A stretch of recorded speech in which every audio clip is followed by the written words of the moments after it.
Good evening, friends, and you are watching Weekend Red 5 with me, Navdeep Kaur Marwa.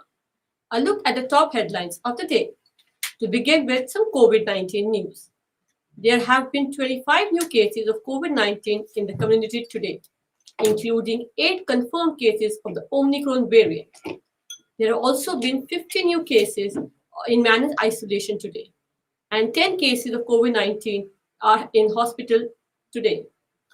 The global coronavirus caseload has topped 350.9 million, while the deaths have surged to more than 5.59 million and vaccinations to over 9.79 billion, according to the US-based Johns Hopkins University.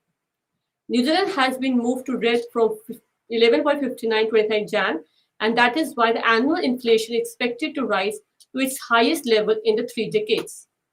Now moving to some world news. Armenian President Armen Sarkisian has announced his resignation, citing the lack of constitutional power for him to solve domestic and foreign policy problems. Now, moving to the interview section. For many decades, the iconic Panmure sign, which stood at the entrance of Panmure, had become a prominent part of Panmure and Auckland's landscape.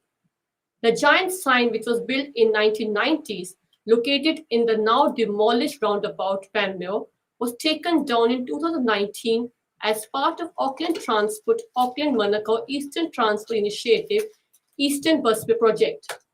But now, the red inspired sign is lying at an Auckland Council depot at St. John's Road with nowhere to go. A petition called SAVE the PANMURE SIGN has recently been started to have the sign saved, which has garnered more than 1,000 signatures till date. We have Keith Sharp, Secretary of Panmure Community Action Group, to talk more about the significance of the sign, its journey so far, and the petition to save it. Welcome to the show, Keith. How are you? Good evening, Nadeep. Thank you very much. Thank you for the invitation to join your program and also for your interest in this story. It's a story that's been going on for nearly 10 years now, so it's really starting to gain some traction finally. Right. So just let's take people around the history of the sign and how did it came about and the significance of the sign for the people of Panmure specifically. Well, the Panmure sign had been standing at the old Panmure Roundabout for a quarter of a century after it was installed as part of a major upgrade of the Panmure landscape back in the mid-1990s. And during that time, it had really become a very recognised and important part of this area of Auckland.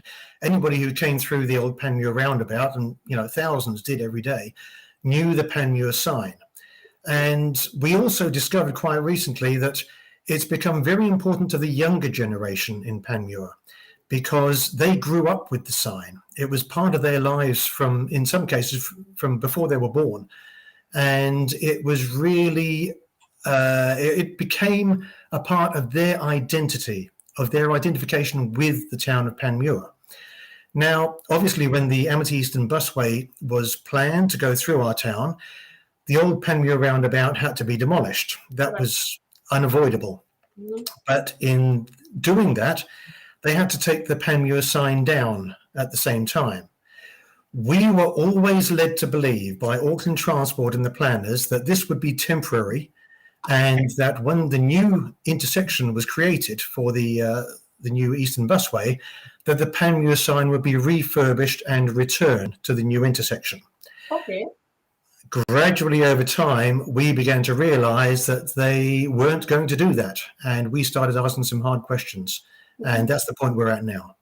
Right. So what is Auckland Transport stand on the issue right now, and where is the sign at the moment? What is happening to the sign? Well, the sign sadly lies forlorn and neglected in an abandoned council depot. They told us that it would be safely stored, but from what we've seen, it's just been left out in the open in an area that nobody really goes to anymore.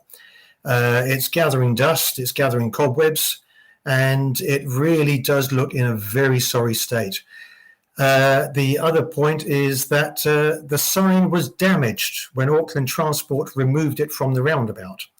They told us originally that the sign would be carefully removed, instead of which they just sheared it off at the base. Now that rang alarm bells with us because it made us feel if they didn't really care about how that sign came down and what state it's in, then did they ever really intend to put the sign back up again? Right. So what has been your latest communication with the Auckland Council about the sign's future? We've heard very little directly from Auckland Transport for quite some time. Anytime we spoke to them, we were part of stakeholder groups for the Amity Eastern Busway project. They told us that there would be public consultation over the return of the sign. And this was their message for years. They kept on saying, oh no, there will be public consultation. We'll decide what will happen in the future. And that was the message they gave to the public in their public relations material, any meetings we went to. But we gradually realized that all they were trying to do was just, to use the phrase, kick the can down the road, hoping that everybody would just forget about it. Right. Now they're telling us that they've got engineers' reports saying they can't bring the sign back at all. It's too dangerous. But the only reason for that is because they damaged the sign when they took it down. Oh my God. And now there's a petition being started to get the sign back, to save the sign. So tell me more about the petition. And I believe 1,000 people have already signed the petition. Yeah, that was a great development for us because previously, for years, it has only been the Panmure Community Action Group which had really pushed this issue and researched it and looked behind the scenes at what was really going on, about what the bureaucrats and the planners were deceiving the people of Panmure about. Mm-hmm. This petition didn't come from our group. It came from another resident of Panmure, Tana Vili, who is a long-term resident and is just as enthusiastic about the sign as our group is. And the great thing was that he brought with him a whole group of younger people in Panmure who were just as enthusiastic about the sign as we were. And that confirmed to us that it just wasn't our group that was interested in the sign.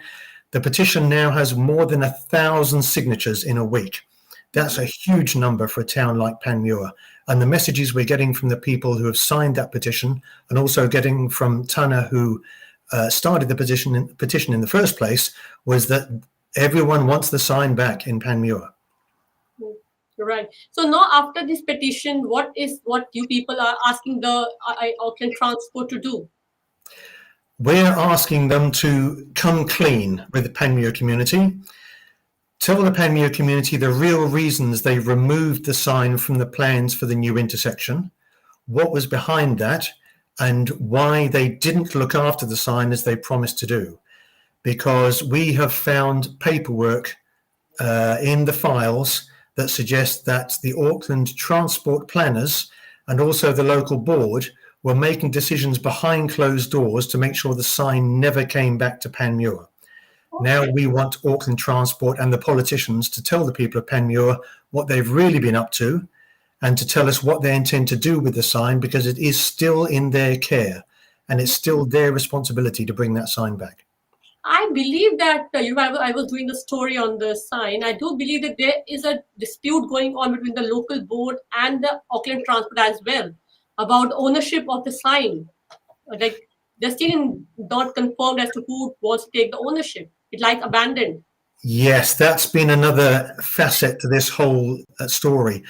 Originally, Auckland Transport, when they were talking about removing the sign, they wanted to make it the property of the Panmure Business Association, which runs the town centre itself.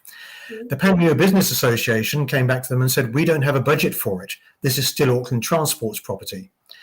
Then Auckland Transport tried to move it to another Auckland Council department, that's Panuku Development Auckland, to be part of their Unlock Panmure project. But the Unlock Panmure project fell over at the start of the COVID pandemic. Then they tried to shift it onto the responsibility of the Maunga-Kia-Kia Tamaki local board by saying, if you take possession of the sign, we'll also give you $250,000 to either have the sign refurbished and replaced, or you can use the money for another project of your own choosing. Mm-hmm. Little did we know at that point that the Maunga-Kia-Kia Tamaki local board, or some members of it, had already been involved in discussions with Auckland Transport to have the sign taken off the plans for the new intersection altogether. Mm-hmm. That was something we only found out about through research through the Auckland Council files. And that's when we realised that Things have been going on behind closed doors that the public really need to know about.